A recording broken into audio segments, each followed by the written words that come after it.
She and her team are responsible for bringing solutions to communities throughout the state that are facing water and sewer challenges.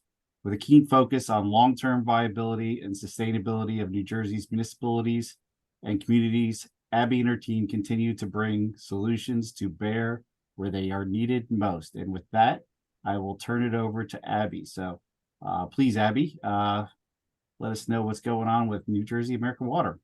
All right. Well, thanks for having us. I see old and new friends here. And geez, I'm looking at myself on the screen. I better start sharing my own screen. I'm scaring myself. Huh? I'm going to share my screen a little while I do that, while I get my act together. What I want to do is start off with a little bit of a high level conversation about who and what and why I'm here. And then I'll walk you through a high level proposal that, we've sent over to Marlene and team. There are communities here in South Jersey, New Jersey, throughout the state, North, Central included, I'm going to note, but South Jersey as well, that are significantly impacted by challenges, environmental challenges, financial challenges, emerging condition, and specifically what we deal with are water quality is most certainly a health and safety concern. And so my strategy for my team and our business is to make sure that we are bringing solutions to communities that need it. Okay, hold on. Before I do this, Alyssa, oh, okay. The bright green button that says share screen. Okay, thanks. We all can see that I have other people who do this for me. I'm not the IT person here. Someone shoot me a thumbs up that you can see my screen. Loud and clear. Cool. Thank you. So I just want to talk a little bit about, as I said, that's my entire job. My job is to run around the state and talk to communities to understand what they have on their plate, what they're responsible for, what challenges they're experiencing, and if and when I can be of service. We have communities here. New Jersey is actually one of the states that is most highly impacted by emerging conditions, as many of you know, coming from an environmental background, in terms of water quality, in terms of contaminants, in terms of regulation. And so with that, we are the only company, the only private water company and professional water and sewer company that is running referendums this year. I have 2 referendums on the ballot, the only 2 in the state. The first is I'm calling Central Jersey out again. Yes, Somerset County is, indeed Central Jersey, in Manville, and that is, the third in so many years for a sewer referendum in Somerset County. We closed on Bound Brook just last year. We are slated to close on Somerville, the borough of Somerville, this October, and I'm running a sewer referendum for sale of the sewer system in Manville. That's not why we're here, but it gives you a context of, across the state where we are. We serve over 190 communities, 2.8 million customers here in the state. That's 1 in every 3 New Jerseyans, and we are by far the largest professional water and sewer provider here in the state of New Jersey, as well as over 14 million customers across the nation, making us the leading and largest water and sewer provider in the United States. That being said, we're here today to talk about what's going on in Salem City, New Jersey. So I'm sure many of us don't venture to Salem too often anymore, if ever.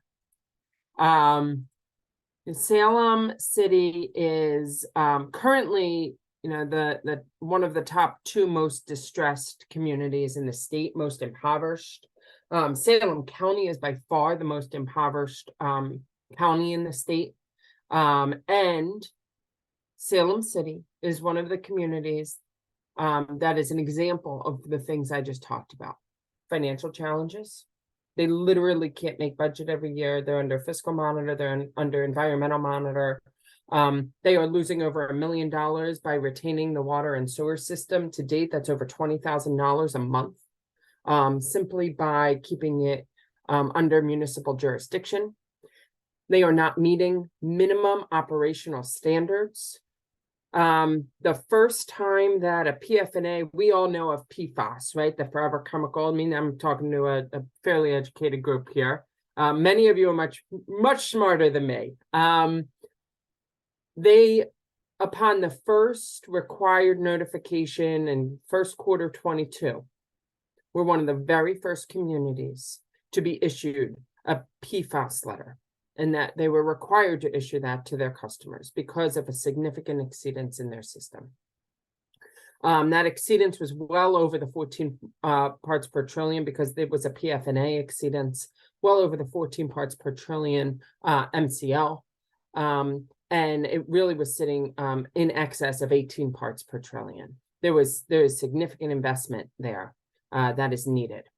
They have independent engineering analysis and independent financial appraisal of the systems, both of which have resulted in a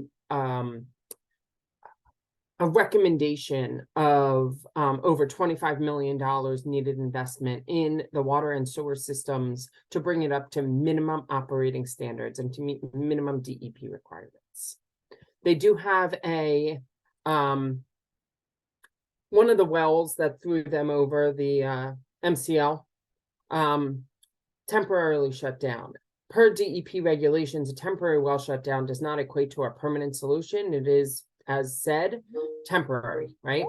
So that being said, they must implement permanent treatment. What I can tell you is that so far, no permit has been approved, no plan has been submitted to the state of New Jersey for review. And of course, you know, there is, as you can hear by all of these bases, you know, all of these fact points, there is obviously a distrust of the customers of the water coming out of their tap. The large majority of customers and residents in the city have not drank it from their tap in over 2 years, long before, you know, any PFNA letter had come through. I get calls from people that, you know, tell me about the impacts to their families, their animals that had been, some people with chickens had, their animals have been laying eggs for more than 6 months prior to notification of what was going on water quality wise, filled with blood, and they were dying. And once they got the letter identifying the MCL exceedance, they finally put one, you know, 2 and 2 together to, you know, attribute one to the other. I get calls from families where their children have passed away in the past couple years from rare cancers. And, you know, the parents clearly attribute that to water quality and the operation of the system. It's absolutely heartbreaking. We should not be living in a state that has this. We are in a country that, you know, should be taking care of its people. And so what I can tell you is I've been working in the city of Salem for over 10 years, dating back to my days at South Jersey Gas, where they clearly have a footprint there. PSE&G and South Jersey Gas are well-known supporters and partners to that city. And, you know, American Water knows, New Jersey American Water knows, but American Water as a nationwide company knows that we can provide what they deserve. They simply deserve clean, safe, reliable water coming out of their tap. Right now, what happens is the large majority of residents who, by the way, live under the median household income is approximately 48% of the poverty line. Okay, to give you some context, we know that, you know, over 70% say of residents and customers in that system will qualify for customer financial assistance programs, which simply don't exist today because it is a municipally owned system. So let me run through the points of the proposal. It is on the ballot for November 7th for vote. We have committed to an over $68 million investment in the city. What that looks like is an $18 million purchase price of the water and sewer systems and the assets themselves. And then additionally, we have identified a minimum of over $50 million needed investment in the systems to not just bringing up to minimum standard, operating standard, but to bringing up to an operating standard that meets a professional water company's standard, right? We don't meet minimum guidelines. We implement treatment well before anything is regulated. What I can tell you is that New Jersey American Water has been treating PFAS and PFNA for over a decade now, long before any PFAS regulations came out, only a handful of years ago. That first installment and treatment plant is located in Salem County, Carneys Point, just 2 towns away. But unfortunately, Salem City is not interconnected to any other system. They are on an island all their own. And I give a nod over here to Gilroy. It's a bit of a nod to PSC&G in the island there, but reality is there is no resiliency. There is no redundancy in this system. So by taking a well down, the largest well they have in their system, they also had to give the mayor the authority to issue an emergency situation if needed, because they're down one of the largest wells in their system. And if anything were to impact any other well, their system would be out. So, our goal is to first and foremost stabilize the health and safety of the system. And what that calls for is construction and installation of permanent PFNA treatment. What I can say is, as I said before, and many of you know, well, better than me, much more than me, but since they do have the well shut down on a temporary basis, they still have to deliver quarterly notification to customers about the condition of the water system. The water system, PFNA, is just one of the challenges, one of the many challenges of which they experience. They certainly still have taste and odor issues, color, discoloration in the system. There's regular, complaints about yellow, brown water coming out of the tap. People are scared to bathe their children. So what happens is, as I was getting to before, is the large majority of folks have to go because, by the way, this is also a food desert. There's no supermarket in town. They got to go 2 towns over to Pennsville, to the Walmart, to go buy bottled water, to drive home, and that's if they have a car. Otherwise, you're taking the bus to the Walmart to go get the gallons of water to bring it home for the week. I have residents who have raised their hand to inform me that they've installed personal home reverse osmosis systems to ensure the safety and security of their water and the ability to drink it. I have 2 of the largest restaurants in town have informed me that they've invested tens of thousands of dollars in reverse osmosis systems so that they can continue to be operational. And then the last point here, in terms of the proposal on the table to the city and the voters, is we know that affordability is crucial. And we will do everything possible to make that, come to fruition in terms of affordability. And what that looks like is short and long-term rate stability. Give some context, okay? Take a step back. Rates are high in the city. They're high in the city for a variety of reasons, but they're very high considering the large majority of customers don't drink what's coming out of their tap. They already experienced a 25% increase on July 1st. That's not $1 more invested in their system. As I mentioned before, I'm going to remind you, they lose over $1 million a year in the system. So in order to simply get out of the red, they have to increase their rates by 68% before they invest just $1 more into that system. So they already experienced a 25% increase effective July 1st. And if this referendum fails, the customers and the mayor and council have already committed to, the city itself, that they plan to immediately take action to have another significant increase before the end of the year. By significant increase, I mean upwards and north of another 20% rate increase. Again, that's not $1 more in the system. That's simply to get out of the red that they're in today. So what we have done is set forth a short-term rate stability plan. That short-term rate stability plan looks like the first 2 years at 0% of their current rates. Okay, so year 1, 0% increase, year 2, 0% increase, years 3, 4, and 5, a very reasonable 3% increase. Okay, now I built this way because I want to provide reasonable expectations to customers. Because our long-term rate stability plan goes back to, and I see Greg on the line, goes back to the fact that as a water utility, like any other publicly regulated utility, we're regulated by the BPU. BPU sets our rates. Our history of rate case filings has resulted in the most recent, say 5-year average, somewhere in a 3 to 6% rate increase. This is a reasonable expectation to set for folks, a 3% range, right? Anywhere in that 3 to 6% range is a fair and reasonable expectation to put out there. The other thing I just want to call out is the fact that, as I said before, they already experienced an over 25% increase in July. That would have taken us, probably a decade or more to get there. And then if this vote, fails on the referendum, again, another very significant increase. Again, not one more dollar invested in the system. The other piece of this is, as I mentioned before, very briefly, is our customer assistance program.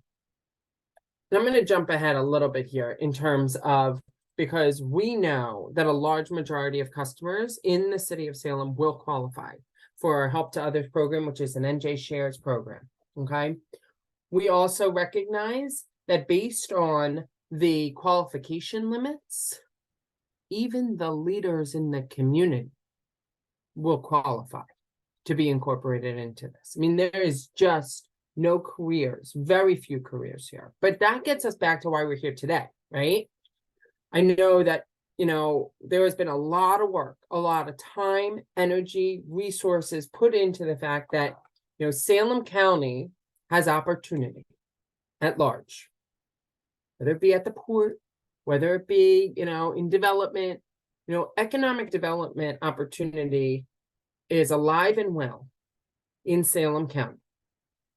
And at the moment, Salem City is not seeing, any of that come to fruition for them. And so it is our obligation to, bring value where we can. And this is what I have as my tool, right? My being able to provide water and sewer solutions. Now, the flip side of that coin is we all want to make an investment in Salem County, whether it be wind or sustainable energy or solar or whatever the case may be. No one will move to a community that doesn't have safe, reliable, clean water and sewer systems. There are two of the largest industries moved out of the city because of that reason. So it's, I feel a personal obligation, but as a company, being that we're a solutions provider, being able to bring a solution to the city of Salem allows not only for us to prove ourselves as a good community partner like South Jersey Gas and PSE&G have already done in this community, but also because they have excess capacity.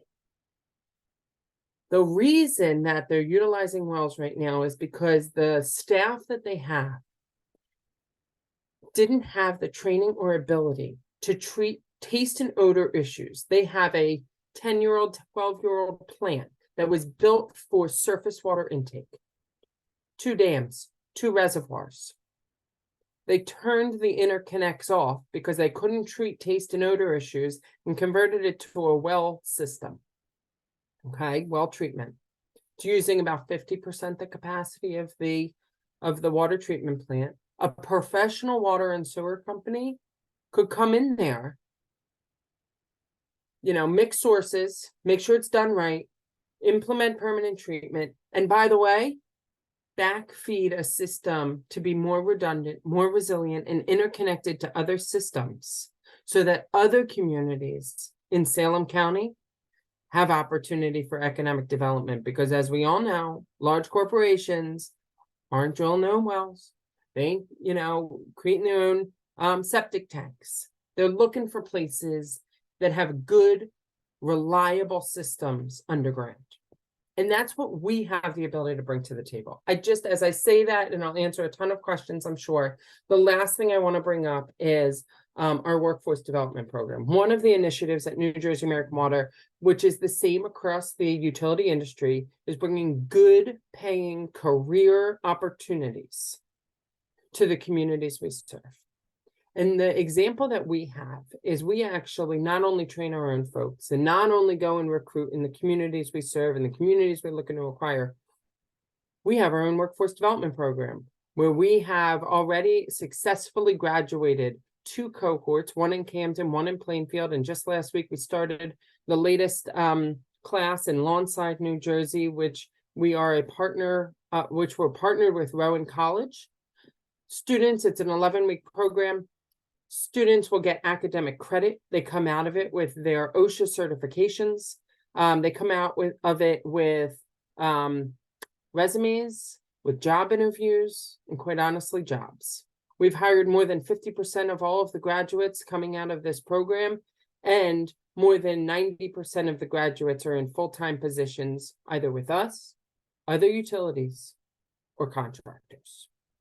And that being said, this program that is currently underway in Lawnside, we have included a Salem City resident. That Salem City resident, Zach Robinson, is engaged. He's, wanting to bring value to his community. We have already committed to take on all 7 full-time employees that currently work for the city as a union shop. We are happy and excited to bring in more union employees, as well as make sure that we're working with the community, because 7 employees is not nearly enough to be operating this system. We need more. So we want to make sure that we're giving that opportunity to locals first. And, we're working with the city to, work through the logistics to bring a workforce development program to the city of Salem. And if it's not in the city because of logistic reasons, at least to Salem County. Let me stop there. I went through a lot. And I'm still not used to, virtual sessions. I like seeing people and heads nodding and people, talking back to me. So, I open it up for questions. Thoughts? John, is that you raising your hand? I don't know. Yeah. One of the issues that I think we encounter is, as you said, the water quality, the economic interest. The folks in Salem County haven't been paying their bills. I think that you're buying debt in some regard when it comes to the people. I guess, and I don't know how to position this. How are we dealing with the social aspect when you buy all these individual accounts of these folks that owe money because they have not paid for this bad water for a number of years, or they don't have the ability to pay for this water, but more likely they've been protesting? That's a great question. And someone tell me, again, I do not profess to be an IT professional. Do you still see my shared screen, or can you see me? No, we get to see you. Okay, great. Thank you. I don't know if you want to see me, but it's fine.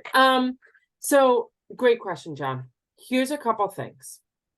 Number one, I'm not buying their debt. Okay. And here's why. Municipal utilities, okay, owned and operated by municipalities, have the obligation to, collect on their bills. Yes. Amen. Here's the thing. If they don't collect on that revenue, they have the ability to send those property to tax sale. That debt stays with the current owner. I don't take on that debt. It's like a clean slate. Okay. I'm putting on my municipal billing hat that I used to do in Camden. Okay. And we don't take on that debt. It's a clean slate for everybody. But to your point, yes, people are protesting in not paying their bills, number one. And quite honestly, the most popular reason is I'm not using what's coming out of my tap. I'm not paying you for it. Yeah. Amen. I'm on board with it. Here's the reason. One, municipalities have no way to provide customer financial assistance programs. There's no such thing. They can't take partial payment. They can't take incremental bill pay. They don't have a myriad of options. As a regulated and professional utility company, we do, right? Much like gas and electric. Customer financial assistance programs, as I mentioned, our Help to Others program managed by NJ Shares, allows customers the opportunity to pay their bill, even if what they're paying today is not affordable to them. Now, high level contextually, right? EPA states that affordability as it relates to water and sewer, right, means approximately 2% of your annual income. We are well below that. Our American Water average bill, sits somewhere in that 1% range, okay? Regardless, doesn't matter what the number on the bill would be, in Salem City, the statistics don't apply. So we know that our first obligation would be to push our Help to Others program, which is the prominent financial assistance program. And in that program that I mentioned, the qualification level is approximately, if you make 300% of a national poverty limit, okay, for your median household income, you qualify. Just a little context, that means that a family of 4, okay, a family of 4, sorry, that's the dog running into the desk, she can't see. Family of 4 would have to make the maximum $7,500 a month. So I'm bad at math. 83,000 a year ish. It's a lot of money. We know that a large majority of customers in this system will qualify, and that it will be our obligation to sign them up. 1, 2, bill reach pay out to them? options. You guys will reach out to them proactively. Absolutely. In Great. person, email, phone, all of it. The second is we want to make sure they have every opportunity to pay. They'll pay options, right? That means by phone, that means credit card, that means in person, that means all of the options. But it also allows for like incremental payments, right? You can set that up, and that is applicable under any public and publicly regulated utility. So all of the options would be available. That's number 1. That's a huge point. I think the second piece of that is the minute people have proof that their water is clean, safe, and reliable, and they can use it. Let me just give you a little bit of an example here. The cost of a gallon of water coming out of a New Jersey American Water plant, okay, to our customers, so out of their tap, 1 cent a gallon, 1 cent. The cost of a gallon of water, somewhere in a $1 to $5 range at the moment, but that's if you have a supermarket in town, if you got a Walmart in town. These people got to get in their car and drive 2 towns over to go to the Walmart to go pay the $1 to $5 a gallon, and then drive home if they have a car. I mean, these are significant savings. Does that help? Yeah, no, it makes sense. Okay. I know that this, obviously, it's happened throughout the state before and other places. I was just curious about that kind of debt. And so that stays with Salem, and that's their own problem. That's fine. Thank you. That was, for me, very informative. Could you send me that deck if you could? Thank you. Yeah, we actually have the deck and we're recording this, so we'll send it out to everybody Okay. after this meeting. Yeah. And I may already have it. I just don't know that they may have. We'll send it again. Thank you, Ben and Abby. Thank you, Abby. That was very informative. If we don't have any other questions, I'd like to move on to our panel discussion for today. Thank you. If I could just add something real quick. Hey, Jim. Abby mentioned us a few times during her remarks, and there's a reason for that, right? While the generation stations are not in Salem City proper, we have a training center in Salem City, and this is a real challenge. So Abby, I just want to say, on behalf of our relations down in Salem County, and thank you for all you're doing. This is, it gets human real fast when utilities are not met in a safe and reliable way. And water is one of those essential, or is the essential to life. So I know that's a mantra that you guys have. So thanks for the presentation. Appreciate it. And I'm definitely going to grab that deck because I've got some briefing to do for my people in Salem County. So thank you. Thanks, Jim. Thank you.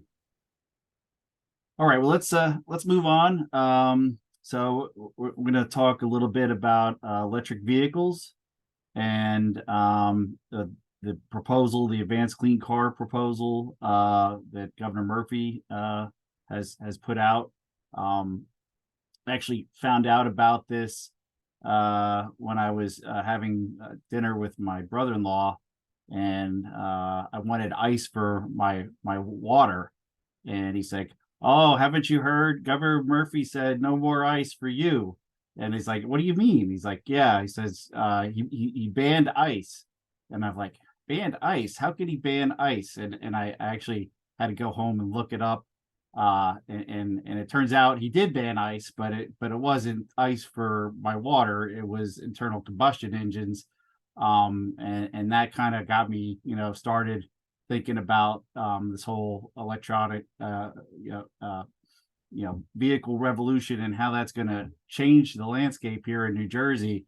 And so his Advanced Clean Cars 2 proposals kind of a follow-on to the energy master plan and his proposal for renewable energy sources for the electrical power grid, where he wants to have 100% renewable sources by 2035. So this is now adding a requirement for zero emission vehicles or electric vehicles. 100% of the light duty vehicles being sold in New Jersey to be zero emission, by 2035. So kind of almost doubling down on that date as the target to come into compliance with the Paris Climate Agreement and some other things. So I mean, I think we all can agree on the benefits of people moving to electric vehicles in terms of the climate, especially if you look at pollution in the state. It's pretty well centered along our major transportation corridors is some of the worst air pollution. And I think, the studies have said, roughly 40% of our air pollution now is attributable to vehicle emissions. So, there's definitely a benefit out there to do that. However, there's also a lot of downside, especially within the time frame that the governor wants to commit to doing this. The New Jersey Business and Industry Association, kind of led a coalition to develop a opposition paper that they presented to the state legislature, against Governor Murphy's proposal. Just because it doesn't allow the flexibility for the state and allow consumers to make their own choices. I mean, the ban does allow, the proposal does allow for purchase of used internal combustion engine vehicles, but it does ban all new cars. And just to kind of put that into perspective a little bit, I mean, right now we have roughly 100,000 electric vehicles registered in the state of New Jersey, and we sell almost 2 million new vehicles a year, sell or lease almost 2 million vehicles a year. So it's a big leap to go from having 100,000 electric vehicles on the road to all the vehicles being sold to be completely 100% electric. So that's kind of the basis for it. I'm gonna hit out a few points, and then I'm just gonna open it up to discussion. And a lot of this was outlined in the coalition letter, which we'll share after the meeting. I think it's probably the biggest issue for people in New Jersey, especially those of low or middle income, is really just the cost. And these EVs are tend to be, I mean, they're more expensive than other vehicles that are available. So I think that there are some government subsidies for EV purchase, but it doesn't really make up the difference between the cost of an EV and a gasoline vehicle. There's already an issue with not enough charging stations. Charging stations are not readily available. We clearly don't have enough. There's areas within cities, urban areas that it's even difficult to get enough charging stations. It takes long to charge your vehicle. I mean, it could take up to a half hour or more to charge your vehicle. And I don't know that, the infrastructure in general, I mean, not just the actual chargers, but the transmission lines that feed those chargers, whether that's, sufficient or not. I know, there's already a lot of work going on with the offshore wind and having to reconnector things. So anyway, I think that, that's one of the bigger issues is, modernizing our electrical transmission infrastructure to be able to accept the loads from all these electric vehicles, as well as, we're talking about, trying to transition to more electrical HVAC units and even for distribution and like for trucks and other major, trucking companies, the heavy duty, those are looking to go electric as well. So, they're already using a lot for public transportation and other uses. So I think as this continues to build, it's going to become a bigger issue. And I don't think that the technology is necessarily there for this transition to occur this quickly. So I think that's kind of like a synopsis of some of what was outlined in the opposition letter. And with that, I'd like to open it up to some comment. I see Bob over here next to me. If you wanted to step in and give us some thoughts. Sure. Thanks, Chris. I'd be happy to, and love to hear more thoughts on this as well. I think all the points that you raised are excellent. It's pertinent. There are a lot of questions, certainly, about how this rule proposal can be effectuated, can be implemented. It's ambitious. I think this administration and the DEP's approach under this administration to tackling these types of issues, green power sources, climate change, it's like the movie, right? Everything, everywhere, all at once. They've really just gone out on a broad attack on, a lot of it, is land use development. A lot of it is green energy, and environmental justice. And it's a lot of moving parts and a lot of moving pieces. And I think the overall, approach from that end is it's just a huge push and, maybe designed to create momentum from a policy perspective. Maybe not all of these policy goals are going to be met within the times provided. There's certainly just so many challenges to what's been proposed. We're tracking, obviously, California in adopting or proposing to adopt these rules. We have a 60-day comment period from when these rules were first proposed. So August 21st, they're in the New Jersey Register. There's a 60-day comment period based on some procedural issues. I think DEP is looking to finalize the proposal and go to a full adoption by the end of the year. I think they missed. I tried to skim through the 128-page rule proposal, and I think they missed a particular deadline for the rule to be effective a couple of years from now. So I think that's been kicked down the road 1 year later. I think these things are going to unfold in California. It's already on track there before they happen here. So I guess we're going to see how it pans out. But a lot of points that you made, a lot of points that others made. There was a public hearing yesterday, a 2.5-hour hearing. It was virtual. That's the only hearing that DEP intends to have on this. They certainly received a lot of comments from both ends. They had a lot of support, a lot of active support for the rule yesterday. But I think it's like we're driving up, on the one hand, policy-wise, we're driving up demand for electric vehicles even before they exist, and so the supply is not there. So I think everybody knows from basic economic principles, if we're jacking up demand for something before that supply has risen to meet the demand, that's going to create a huge price fluctuation. EVs are already expensive. I drive an EV and I see the challenges also that we have for charging. From a land use approach, DEP and the state have already promulgated a statewide municipal EV ordinance, a law that requires when development occurs throughout the state that there's a certain percentage of electric vehicle make-ready spaces that are installed as part of any, really as part of any development.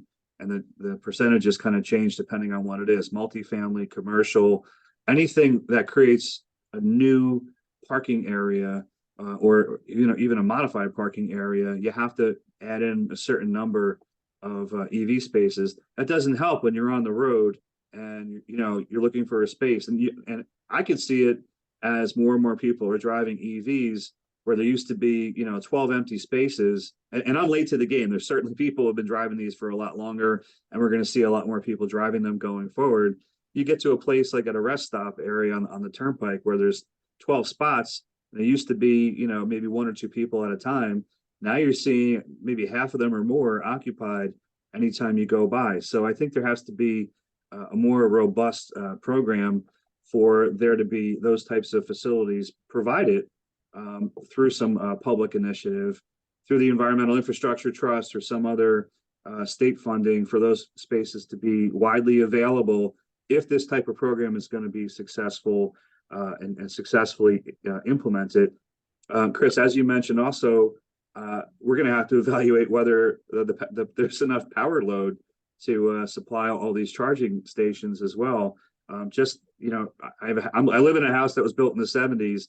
It had a 100-amp panel. To put a charger at home, I had to, upgrade the service panel to a 200-amp and put in a 60-amp dedicated breaker for the vehicle. And that's not the fastest charge you can get. That's nowhere near the amount of power all these superchargers can that need to draw. So we have that consideration. I don't know that can be solved just through the existing land use rules and regulations that were recently promulgated, where we're adding a little bit here and a little bit there.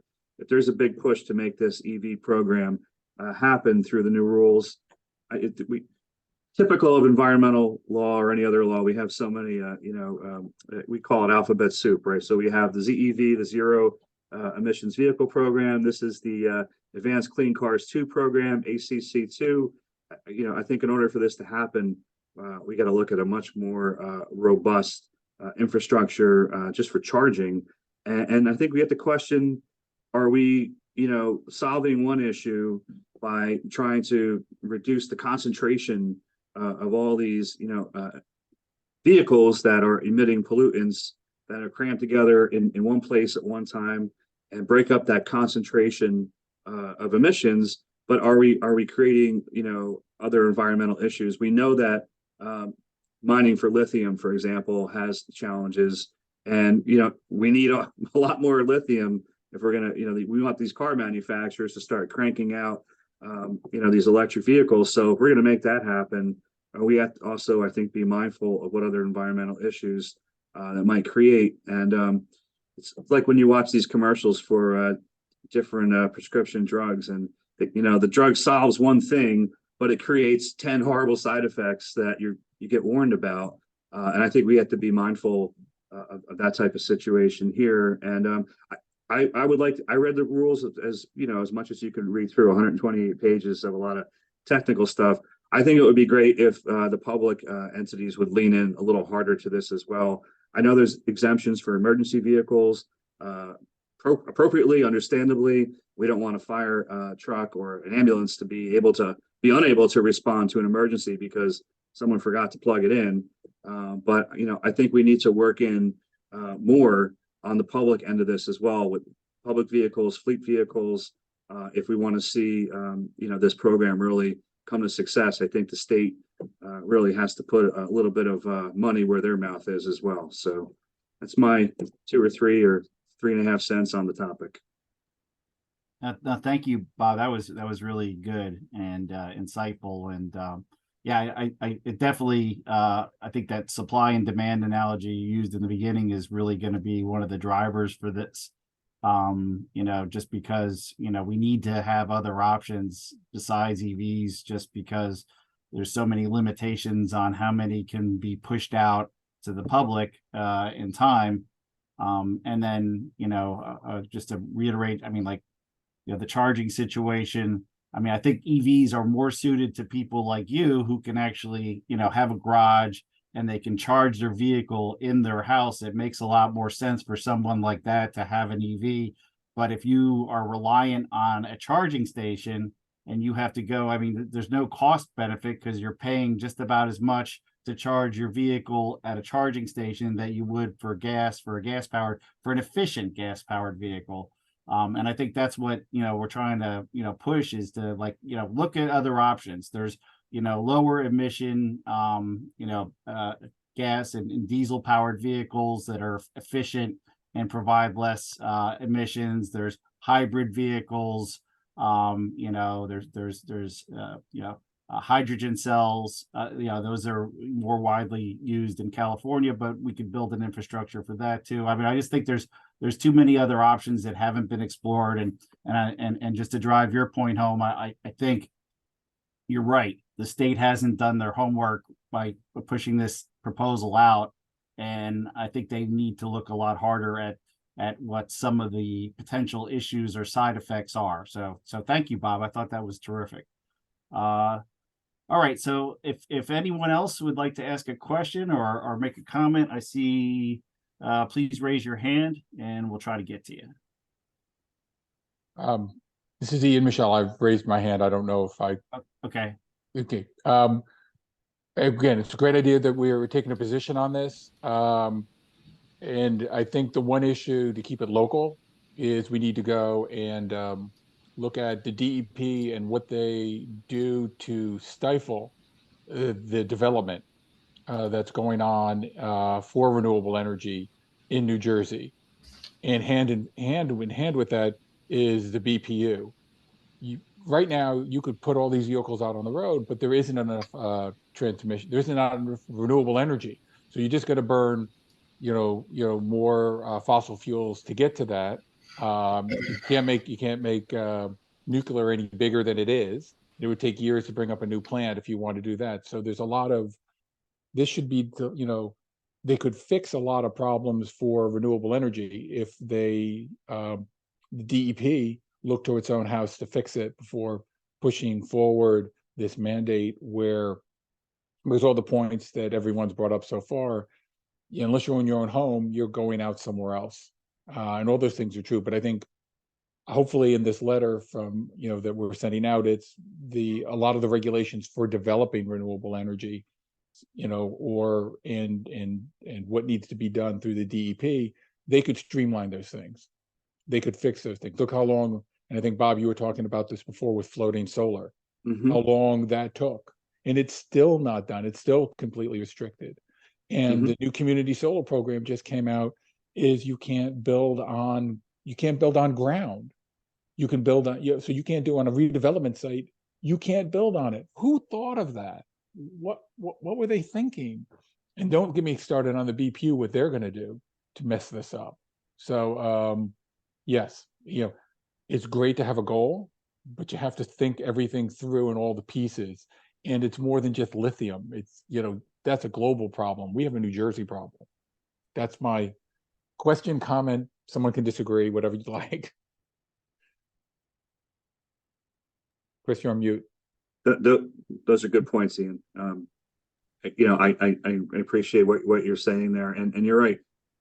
I've done solar applications to put, just solar. I'm not involved in any wind generating energy developments as of now, but and people could take different positions on that, but it's not simple to propose and move forward with a green energy project. That's not really that easy of a process either. So if it is the state policy to promote green energy, I mean, the state master plan, I think the state energy master plan calls for 100% renewable energy sources to be utilized by, I think it's 2050.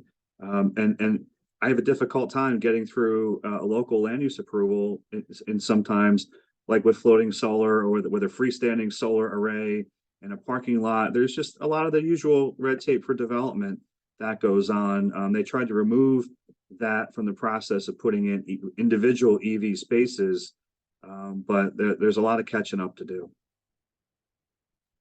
All right, we'll get a couple more questions. I think we're getting to the end of our time, but John, you have a question? Just briefly, and I apologize, I haven't digested the full 168, is it, Bob, like you have, but seeing how they're, I guess next week they're raising the gas tax.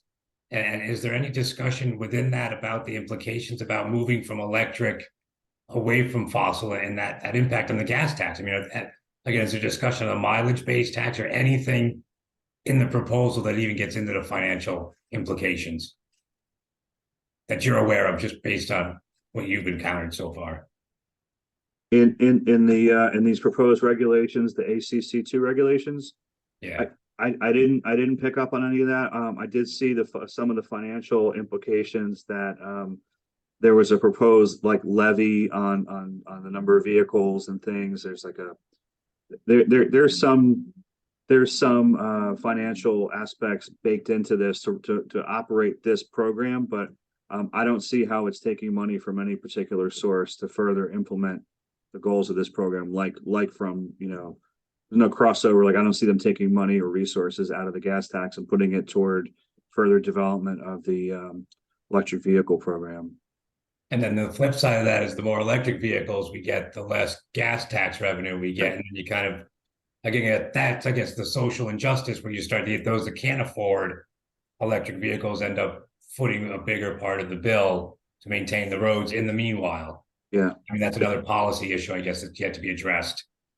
Starts to become like almost like a sin tax. If you're still driving a internal combustion engine vehicle, you know, you're paying more, while the EVs that get subsidized. Yeah, you're right. I mean, there's some, you know, inequities to that. Not to mention, we like the work that it puts out there when guys got to build roads and we have money to pay for that. Yeah, and I don't know what's going to happen to all these super Wawas that have been built. The thousands of super Wawas in South Jersey with all their gas pumps. I don't know. I don't know. Thank you, Bob.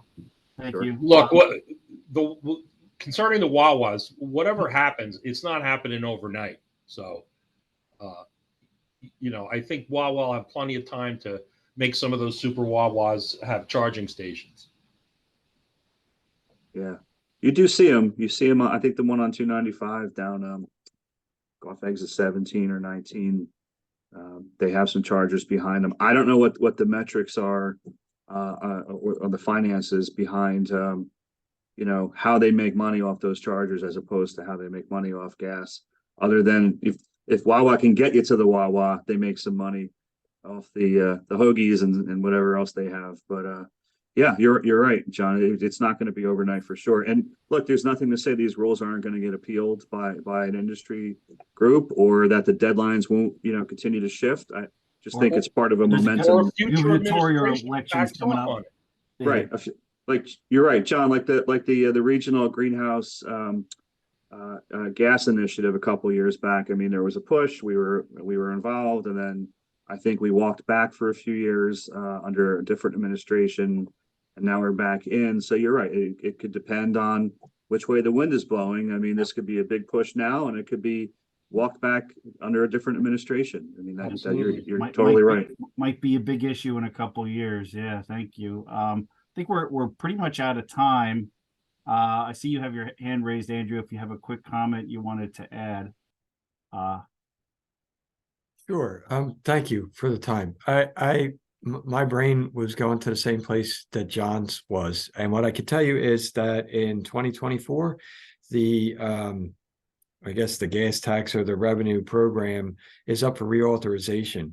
And so far, the NJDOT has only proposed some kind of GPS installation for vehicles so that you pay a tax based on miles traveled versus, you know, gallons of gas. And I think that there's probably a privacy issue, like that the government can see wherever you drive your car with some kind of GPS information that people are going to push back against. The state of the state of Georgia recently passed a tariff on public charging stations, where the power produced or the power dispensed through those stations gets a tariff that goes back to the roads, the Transportation Trust Fund at the state level to support road building. There's two ways the state derives revenues, in my understanding, from electric vehicles. Number one is the registration of an electric vehicle is much more expensive than the registration of a gas-fired car. And the other way would be in the state of Georgia, they get a tariff based on the charging. We don't have laws like that in New Jersey, and it would seem that any regulatory proposal such as this from DEP would have to have some kind of integrated planning process at the state level for road maintenance, tolls, gas tax revenue projections. And also I live in Cape May County, and the talk down here has been with this hazard mitigation plans that municipalities are adopting because during Irene and during Sandy, there are areas that have to be evacuated. And if you have a gas-fired car, you packed up the family and you go to the gas station, you fill up, you go as far as you want, 400 miles, 600 miles, whatever, however far you need to go to get away. With an electric vehicle that might be range limited at a time when you're evacuating, you don't have the same, you can't just get in it and go. I don't have an electric vehicle. What I understand from people who do, you don't just turn the key and go. You have to kind of plan where you're going. Is there a charging station there? Can I get back home? Can I get to my next designation? When I plan a trip, I got to go, based in the chunks. It's not just you go and you get gas when you need it. You have to plan your trip because it takes more time. So I think those issues definitely need to be addressed in any regulatory proposal from the state, and they should know better to integrate across the different programs. Because we are one of the most heavily regulated states in the nation. They've been doing this a long time. There shouldn't be an issue. They should integrate and plan better than this proposal actually does. So that's what I have for the group. Thank you. Thank you for your time. Thank you, Andrew. All right. Well, I appreciate all the discussion. I want to thank our guest speaker, Abby Barksdale, as well as Bob for his comment on the EVs. We do have a couple of events coming up. It was on the agenda. The annual reception is October 26th at Tavistock. From 5:30 to 7:30. We have our holiday luncheon on Friday, December 15th, and I'll remember that because it's actually my birthday that day, so you can wish me a happy birthday while you're there. And then also for the committee, we're looking for people to help with the to co-chair the committee. Gene and I are holding down the fort, but we're always looking for more participation from our members, and leadership is in the committee is definitely one of them. So thank you. And I think that's it. Ben, I don't know if you have anything else to add. No, that covers it all. Thanks, everyone. As we mentioned, we did record this, and we do have Abby's slide deck, so we'll be distributing that to everyone possibly later today. That's it. Thanks for your time. Good meeting. Can talk about Great meeting. Thank you very much. Thanks, everybody. Thanks, everybody. Thank you. Have a good weekend. Weekend. Thank you.